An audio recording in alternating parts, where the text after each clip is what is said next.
चलिए बुधवार की सुबह अभी तो लॉजिकली इस हफ्ते का मिड पॉइंट भी नहीं हुआ है। इस हफ्ते में अभी 3 कारोबारी सत्र बचे हुए हैं और ये रिवर्स काउंटडाउन इसलिए लेकर आया हूं क्योंकि भाई साहब अब पानी सिर के ऊपर जाने लगा है। रोज सुबह उठो, मुंह धो, टर्मिनल के सामने बैठो और अपने आप को लुटते हुए देखो। इस तरह का माहौल बना हुआ है। कल एक और पेंसफुल सेशन था। मंगल का भी लिहाज नहीं किया इस बाजार ने। खुले फ्लैट, शुरुआती ट्रेड में 100 पॉइंट के आसपास निफ्टी का उछाल था। अटेम्प्ट कर रहे थे हम 24,900 को रीटेस्ट करने का, पर कोई फॉलो अप उस पर नजर नहीं आया। उसका फलस्वरूप एक तगड़ा strong reversal on the down side. वो 100 पॉइंट ऊपर वाला निफ्टी फाइनली 300 पॉइंट दबाव के साथ बंद होता हुआ नजर आया। दिन के हाई से 400 पॉइंट से ज्यादा का मामला गड़बड़ाया, ठंडा पड़ा और जैसे जैसे दिन प्रोग्रेस कर रहा था वो सेलिंग प्रेशर और इंटेंसिफाई होता चला गया। और भाई साहब डेली निफ्टी के लोज मैं आपकी स्क्रीन पे रखता हूं। डेली ऐसा कहना चाहिए धंसते ही चले जा रहे हैं।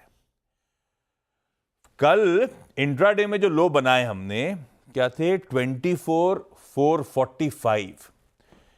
47 कारोबारी सत्रों बाद निफ्टी ने वो लोअर लेवल्स फिर से दिखाए। 47 ट्रेडिंग सेशंस, छोटी छोटी जोड़ेंगे तो महीनों में कहीं और निकल जाएंगे आप। 16 अगस्त को ये सर दिखाई गए थे स्क्रीन पे।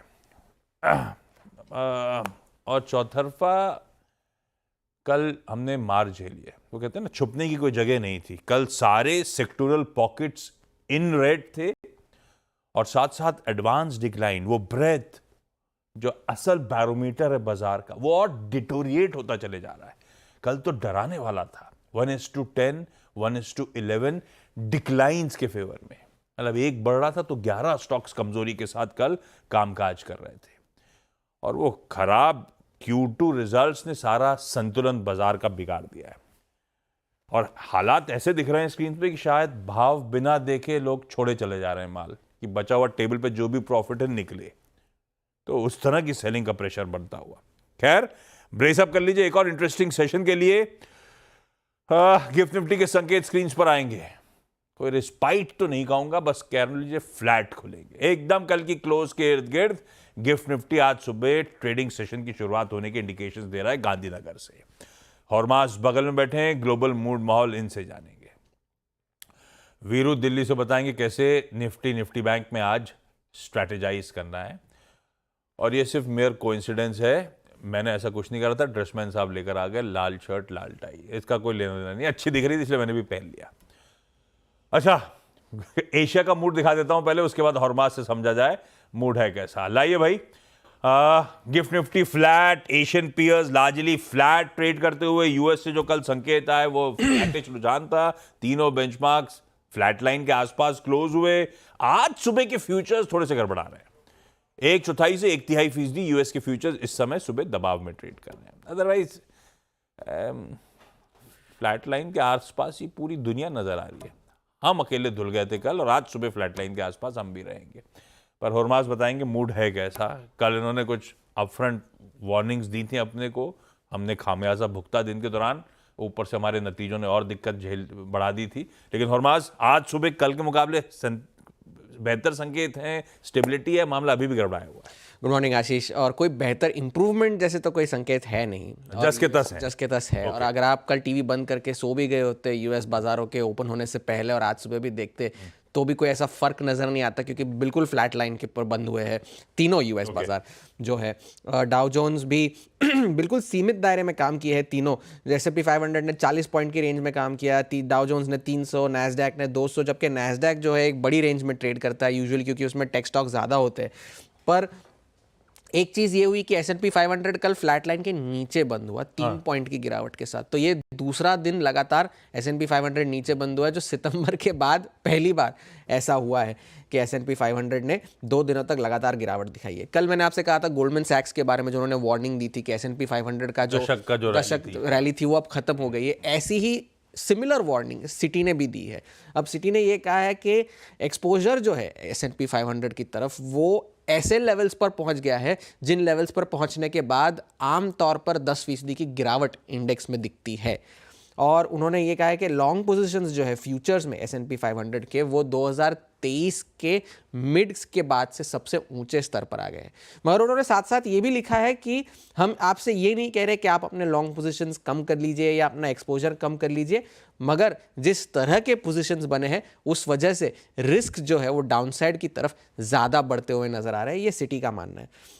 कल जो बड़ी खबर अमेरिका से निकल कर आई है, कल उनके टाइम पे, कल और आज सुबह हमारे टाइम पे, कि मैकडॉनल्ड्स में एक बड़ी न्यूज़ निकल कर आई कि उनका जो क्वार्टर पाउंडर, जो उनका बड़ा पॉपुलर बर्गर है वहाँ पे क्या नाम है? Quarter pounder. बहुत बड़ा है क्या? क्वार्टर पाउंडर कहते हैं उसे, बर्गर है।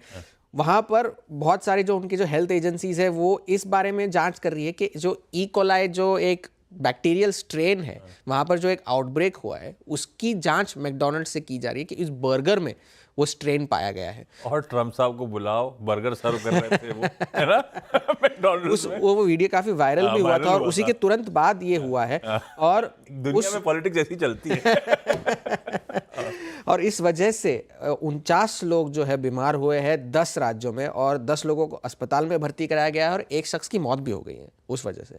अब ये जो सारी जो बीमारियां हैं वो कोलोराडो, नेब्रास्का और ऐसे सारे राज्यों में देखी गई है। और जो जांच कराई है मैकडॉनल्ड्स ने, उससे ये पता चला है कि जो प्याज है, सिल्वर्ड अनियंस जो वो कहते हैं, उनका एक सप्लायर है जो 3 उनके ऐसे आउटलेट्स को सप्लाई करता है, जिसकी वजह से ये सिल्वर्ड अनियंस में ये स्ट्रेन पाया गया है, ये उनका कहना है। और उस वजह से जो क्वार्टर पाउंडर जो बर्गर है और वो जो सिल्वर्ड अनियंस है वो उन्होंने इस्तेमाल करने फिलहाल बंद कर दिए हैं। अपने यहाँ तो नासिक से आता है ना? नासिक से। और इस वजह से मैकडॉनल्ड्स के शेयरों में कल 6% की गिरावट देखने मिली, तो वो एक मामला थोड़ा सा गड़बड़ हो गया। अब अर्निंग्स, वहाँ पर भी अर्निंग्स रिएक्शंस हमारे जैसे एक्सट्रीम रिएक्शंस हो रहे हैं, वहाँ पर भी रिएक्शंस उतने ही एक्सट्रीम हो रहे हैं। स्टारबक्स ने कल अपनी बिजनेस रिपोर्ट जारी की, अर्निंग्स नहीं, बिजनेस रिपोर्ट जारी की। उसमें लेकिन जो बड़ा टेक अवे ये था वो ये था कि उन्होंने 2025 की अपनी गाइडेंस को सस्पेंड कर दिया है, उस वजह से शेयर गिर गए। अब अगर नतीजे भी अगर देखें, बिजनेस अपडेट वो भी बेहद ख़राब थे। सेम स्टोर सेल्स 7% गिर कर आई, यूएस सेल्स 10% गिरे। चाइना के जो सेल्स है, चाइना उनका बहुत बड़ा मार्केट है, वहाँ पे 14% गिर कर आई है सेल्स, तो उस वजह से भी शेयरों में गिरावट आई। दूसरे अगर नतीजे भी देखें तो जनरल मोटर्स के नतीजे अनुमान से अच्छे थे, स्टॉक 10% ऊपर गया। फिलिप मॉरिस के नतीजे अच्छे थे, वहाँ पर भी स्टॉक 10% ऊपर गया। वेराइजन के नतीजे थोड़े से कमज़ोर थे तो स्टॉक 5% गिर गया। और लॉकहीड मार्टिन के जो नतीजे थे वो 6%, वो अनुमान से कमज़ोर थे और उस वजह से स्टॉक 6% गिर गया। अब नज़र जो है वो फेड, ये जो नवंबर 5, 6, 7 का जो वक्त है ना, वो यूएस बाज़ारों के लिए बहुत उठापटक वाला होगा, क्योंकि नतीजे आएंगे चुनाव के 5 तारीख को, और उसके तुरंत बाद 4 को वोट डालेंगे वो, और अगले दिन बाद से शुरू हो जाएंगे अपडेट आना। ओके, अपडेट्स आने शुरू हो जाएंगे 5 तारीख से, और 7 नवंबर को फेड की पॉलिसी की आउटकम आएगी। तो अब क्या होगा वहां पर, और उस वजह से यील्ड्स, जो बॉन्ड मार्केट में सेल ऑफ आता जा रहा है, यील्ड्स 3 महीने में पहली बार 4.2% टच कर गए हैं कल, और फिर वो तो थोड़े नीचे आ गए उसके बाद, लेकिन 4.2% उन्होंने टच किया। हम पिछले हफ्ते कह रहे थे कि 25 बेसिस पॉइंट्स की कट की प्रोबेबिलिटी 87% थी, अब वो बढ़कर 91% हो गई है। मगर अब सवाल ये है कि जो बड़े कट्स की आशंका थी, बड़ा का मतलब कि अब हम 50 से 25 की तरफ लार्जली शिफ्ट हो गए, लार्जली शिफ्ट हो गया, कट आएगा लेकिन 25 आएगा। और अब वो बात चल रही है कि अब जब इकोनॉमी आपकी दुरुस्त है, नॉन फार्म पेरोल का डेटा अच्छा है, बाकी सारे इकोनॉमिक इंडिकेटर्स ठीक है, कंज्यूमर स्पेंडिंग जारी है, तो आप ब्याज दरें काटेंगे क्यों? सवाल ये आ रहा है, क्योंकि आप अपने इन्फ्लेशन के लक्ष्य तक तो पहुंचे ही नहीं है अब तक। सवाल वो वहां पर आ रहा है, पर अब तक फिलहाल के लिए 91% प्रोबेबिलिटी है कि नवंबर 7 को 25 बेसिस पॉइंट्स का कट आएगा, लेकिन उसके बाद क्या होगा उस बात की थोड़ी सी अनिश्चितता है। आज टेस्ला के नतीजे आएंगे तो नज़र वहाँ होगी, उस वजह से शायद आफ्टर आवर्स, आफ्टर क्लोजिंग आएंगे तो रिएक्शन जो है उसका जो परसों दिखाई देगा। कोको कोला के नतीजे आएंगे, IBM के आएंगे, AT&T के नतीजे आएंगे, तो काफ़ी सारे अर्निंग्स हैवी जो स्टॉक्स है आज उनका नतीजे आएंगे। लेकिन फिलहाल के लिए कोई ग्लोबली कोई सुधार के संकेत नहीं है, मगर मामला थोड़ा सा गड़बड़ भी नहीं है, थमा हुआ है, इट्स स्टेबल। दिक्कत में आए थे और थमा हुआ है, सुधरे नहीं है, तो मतलब आज के लिए क्यूज न्यूट्रल टाइप, ये सब डाइजेस्टेड है जो संकेत दिख रहे हैं स्क्रीन्स पे। तो अब देखते हैं हमारी अपनी चाल कैसी रहती है।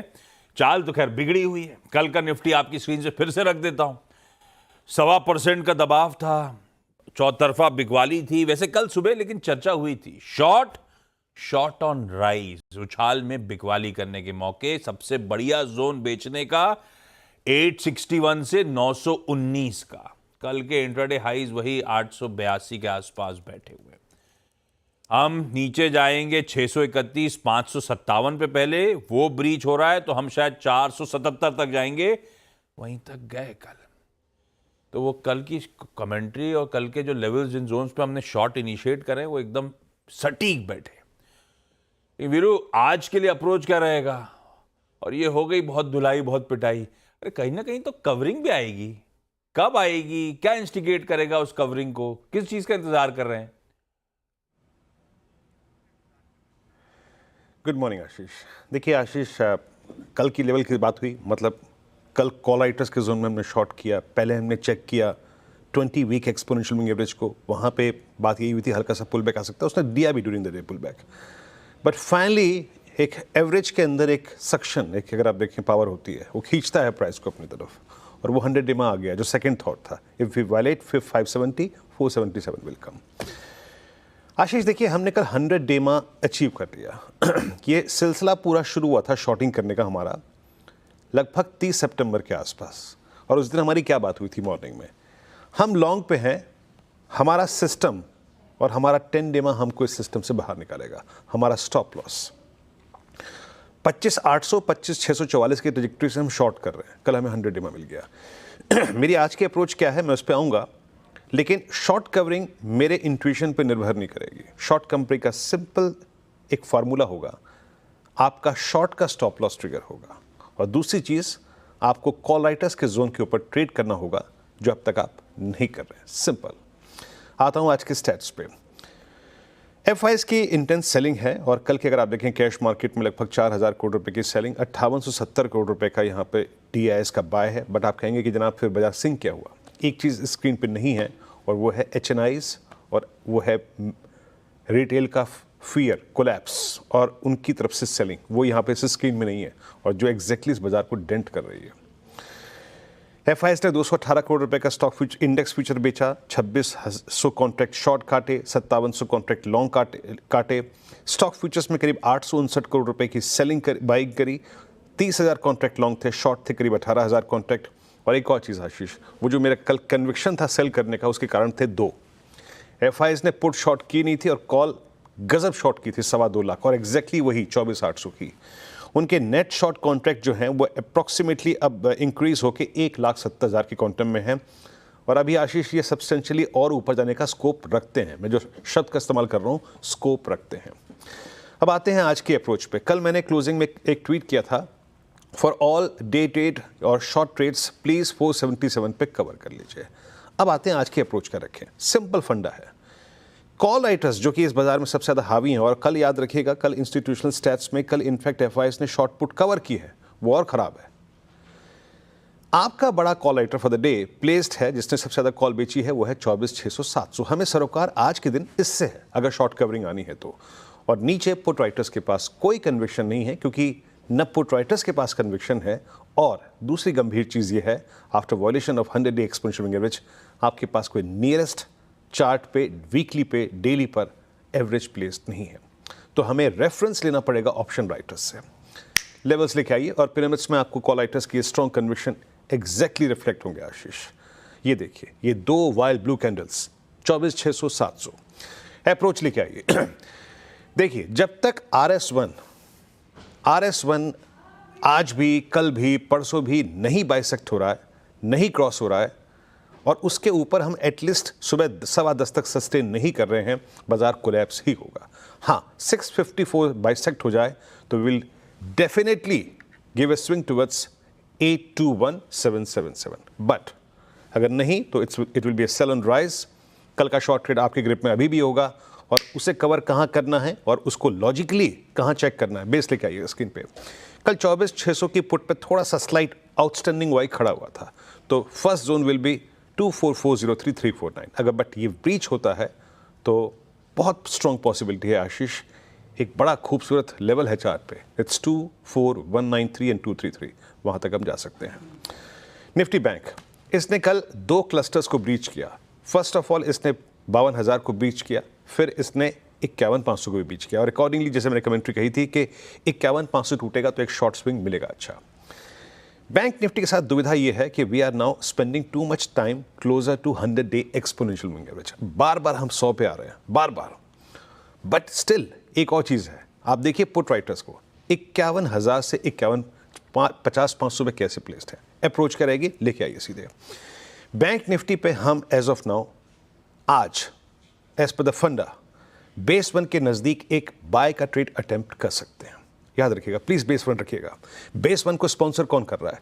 पुट राइटर्स के कन्विक्शन और 100-day exponential moving average. But एक पिक्चर ड्रॉ करता हूं यहां पे। इस बाजार का नेक्स्ट बुरा फेज तभी शुरू होगा जब ये 865 वायलेट हो जाएगा। In that case 398 is due. But base 1 जब तक है, एक इस ट्रेजेक्ट्री के आसपास बाय ट्रेड अटेम्प्ट करेंगे, चेक करेंगे RS1 के आसपास। अगर नहीं निकल रहा है तो लिक्विडेट कीजिएगा, और अगर RS1 निकल जाए तो then we will get a swing towards 853 and 52010। But एक बड़ा रिस्क बाजार का तभी खुलेगा जब हम निफ्टी बैंक पे बेस 1 वायलेट करते हैं। आशीष। बहुत बढ़िया, ये है निफ्टी बैंक का अप्रोच। क्विकली आज के कुछ important stocks in news. Harshita, good morning. Morning Ashish. कई सारे नंबर्स पर हम रिएक्ट करेंगे। बजाज फाइनेंस सबसे पहले रेडार पर रहेगा, जहां पर ब्याज से आय उम्मीद से बेहतर है। करीब 8,837 करोड़ का ये फिगर आया है, 22-23% तक का इजाफा ईयर ऑन ईयर। मुनाफा 4,000 करोड़ के ऊपर आता हुआ, लेकिन यहाँ पर एक वन टाइम गेन है जो बजाज हाउसिंग फाइनेंस में इन्होंने स्टेक बेचा था 2,544 करोड़ का।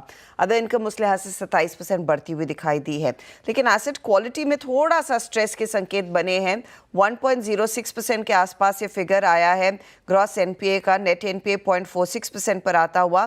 कंपनी ने कहा है कि कुछ पॉकेट्स में हल्का सा स्ट्रेस देखने को मिला है, लेकिन ओवरऑल इन्होंने जो क्रेडिट कॉस्ट का गाइडेंस है वो 2% पर रखा है, जहां पर पहले 1.75 से 1.85% था। साथ ही दो इंश्योरेंस कंपनियां, एक बहुत ही स्ट्रॉन्ग परफॉर्मेंस, एक कुछ पॉकेट्स में मिस है। आईसीआईसीआई प्रू के केस में हम देख रहे हैं हल्का सा मिस जरूर उभर कर आया है। टोटल एनुअल प्रीमियम अर्न 20-21% बढ़ती हुई दिखाई दी है, ये उम्मीद से कम है आंकड़ा। 2,500 करोड़ के आसपास का। वैल्यू ऑफ न्यू बिजनेस में सिर्फ 1.5% का इजाफा है, यह भी अनुमान से कम है। और वीएनबी मार्जिन्स भी 23% पर आए हैं, लेकिन इसके सामने मैक्स फाइनेंशियल्स की परफॉर्मेंस ज़्यादा बेहतर है। एक बीट है इनके रिटेल एपीई पर, टोटल एपीई में 31% तक का इजाफा, और वैल्यू ऑफ न्यू बिजनेस भी उम्मीद से ज़्यादा है और मार्जिन्स भी उम्मीद से ज़्यादा। तो मैक्स ने इनफैक्ट ज़्यादा बेहतर परफॉर्म किया आईसीआईसीआई प्रू के सामने। साथ ही आप रेडार पर रखेंगे M&M फाइनेंशियल सर्विसेज, क्योंकि यहाँ पर मुनाफा मिस है और एनपीए जो है वो थोड़ा सा बढ़ता हुआ दिखाई दिया है।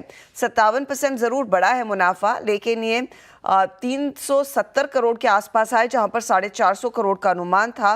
ब्याज से आय में 19% का इजाफा। नेट इंटरेस्ट मार्जिन 6.5% के आसपास है। कंपनी ने अपनी जो FY25 के लिए गाइडेंस है उसे फिर से रीसेट किया है। पहले मार्जिन्स कह रहे थे 7.5% के आएंगे, लेकिन अब ये 6.5 से 7.7% के बैंड की बात कह रहे हैं। 2 गुना AUMs बढ़ने का अनुमान था FY25 में, ये 1.8 से 2 गुना बढ़ता हुआ दिखाई देगा। तो ये थोड़ा सा इन्होंने एक्सपेक्टेशन ट्रिम की है। रेडार पर 2 मिड कैप IT कंपनियां परसिस्टेंट, डॉलर ग्रोथ 5.3% बढ़कर आई है और मार्जिन्स फ्लैट है 14% पर। कांस्टेंट करेंसी रेवेन्यू ग्रोथ 5% बढ़कर आई है। कोफोर्ज के भी नंबर्स पर अब ध्यान देंगे, लेकिन सिग्निटी के एक्विजिशन को जोड़कर अब जो एडजस्टेड फिगर है उस पर ध्यान दें तो डॉलर रेवेन्यू करीब 26% से ज़्यादा बढ़ती हुई दिखाई दी है। मार्जिन्स 11.8% पर हैं, और साथ ही साथ कांस्टेंट करेंसी रेवेन्यू ग्रोथ के आंकड़े पर भी हमारी नजरें रहेंगी। जोमैटो के numbers as expected bumper performance है। रेवेन्यू 68% बढ़ता हुआ, कई गुना इनफैक्ट मुनाफे में बढ़त देखने को मिली है। 55% ग्रॉस ऑर्डर वैल्यू बढ़ती हुई। फूड डिलीवरी, ब्लिंकिट के लॉसेस खासे कम हुए हैं, और ऑफ कोर्स वो 8,500 करोड़ तक का फंड रेज भी हुआ है कंपनी की तरफ से। बैलेंस शीट मजबूत करने की कवायद यहाँ पर कंपनी कर रही है। पेटीएम आज रेडार पर रहेगा खबरों में, क्योंकि फाइनली 9 महीनों के कर्ब के बाद NPCI ने दरअसल कंपनी को अनुमति दे दी है कि अब वो नए UPI यूजर्स को ऑनबोर्ड कर पाएंगे। एक बहुत बड़ा रिलीफ है, क्योंकि बिजनेस थम्स आ गया था, और ये गो हेड आने के बाद पेटीएम होपफुली अपनी चाल को और मजबूत करने में कामयाब रहे। RBI के जो कर्ब्स थे वो दरअसल आप कह सकते हैं थोड़े से हटते हुए दिखाई दे रहे हैं इनके पेमेंट बैंक के क्राइसिस के बाद, और ये एक बहुत बड़ी राहत की खबर है। रखिए स्टॉक्स रडार पे। क्विकली छोटा सा ब्रेक के उस पर जब लौटेंगे तो आज वेडनेसडे का वो जो इवेंट्स कैलेंडर और साथ साथ कमोडिटी स्ट्रैटेजी।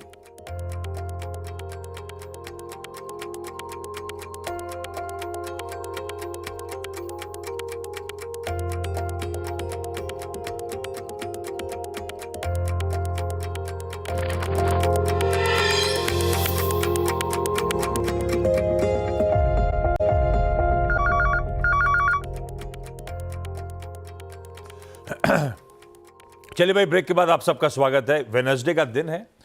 आज है निफ्टी बैंक के वीकली कॉन्ट्रैक्ट्स की एक्सपायरी।